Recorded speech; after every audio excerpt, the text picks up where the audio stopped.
The Plates of Iridescent Hunger, a tale of terror that will resize your rectum by several inches, written by Argor Barpha. It was supposed to be a weekend road trip. Jordan Hadley, a skeptical ex-Mormon, part-time TikTok debunker, and full-time IT contractor, had driven up to Manchester, New York, to film a short video series about the birthplace of American cult mythology. His goal was simple: light mockery, eerie shots of the sacred grove, and some ironic voiceovers for his 18K followers. It started with a plaque. The stone marker at the Smith family farm was cracked down the middle, as though struck by lightning or split by something older than weather. Tourists still came, wandering through the sacred grove with reverence and fanny packs. Jordan wasn't here to worship.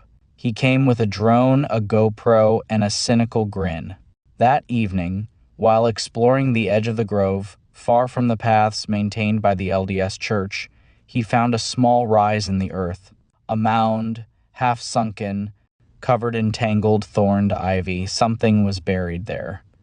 He didn't mean to dig. The soil was soft, almost wet, and seemed to shift underfoot like it wanted to be unearthed. He pressed a boot down.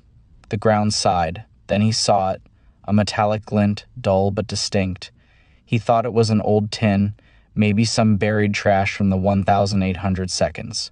What he pulled out was far worse, a stack of plates, thin, etched, golden, and warm.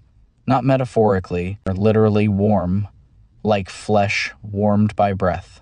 There was no cover, no box, just a ring binding them together and symbols that moved when he blinked.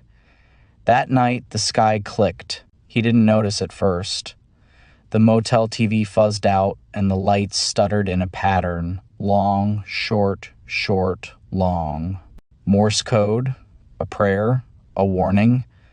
Outside, the stars were wrong. He looked up and saw Orion, but twisted, mirrored, as if the heavens had been flipped like a dead fish. The plates sat on the motel table, glistening under a flickering bulb. He tried to photograph them. His phone bricked.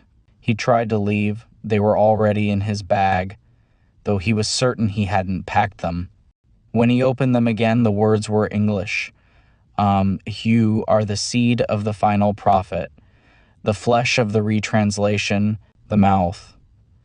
The sentences changed when he blinked.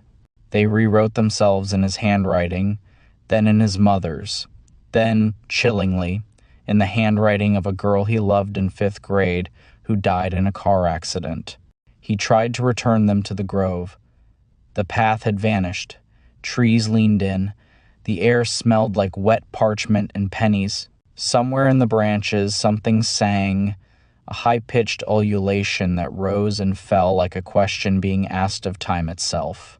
Then came the dreams. Moroni appeared first, not as a man but as a form. Limbs like trumpet valves, wings that flapped without sound, a halo made of tiny, spinning books. His face had no features, just a void that throbbed with text. When he spoke, Jordan felt ants crawl across his scalp, whispering in voices that sounded like his own memories played backward. You are translated. You are becoming. You are scripture.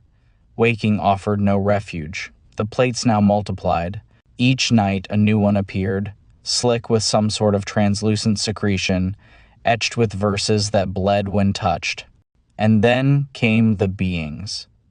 They started in corners, small phosphorescent things, larval and twitching. They writhed like maggots, dipped in glow-stick fluid, but they watched. No eyes, just attention. They squirmed from electrical outlets, vents, even the drain in the motel sink. They lined up around the plates, like congregants. One of them whispered directly into Jordan's spine. We remember you, prophet. We remember before you. He tried to burn the plates. The fire screamed. The plates didn't melt. They sang. He tried burying them. They dug themselves out. He tried abandoning them in a church. The next morning, they were in his bed, covered in what looked like grave mold and feathers. Eventually, the motel room dissolved. Not figuratively. One morning he woke up and the room was a cathedral of bone and teeth, its windows red-rimmed eyes, its bed a pulsing veined slab that moaned when he moved. Outside, the world was gone, replaced by pages, stacked pages. He was inside the book now. He saw himself walking through town, hollow-eyed, reciting scripture in a language that made pigeons explode and dogs howl. He saw himself die, and then again, and again, each version of Jordan left behind a plate.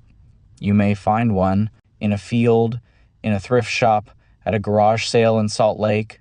If you see them, do not read, do not touch, do not even blink. They are alive, they are waiting, and they are hungry. Attached image, a blurry photo found on Jordan's abandoned TikTok account posted after his disappearance. It's of a motel mirror, in the background glowing maggot-like things. On the mirror, scrawled in condensation, the translation never ends. Thank you for listening. If you're digging our shit, then jackhammer those like and subscribe buttons. See you next time.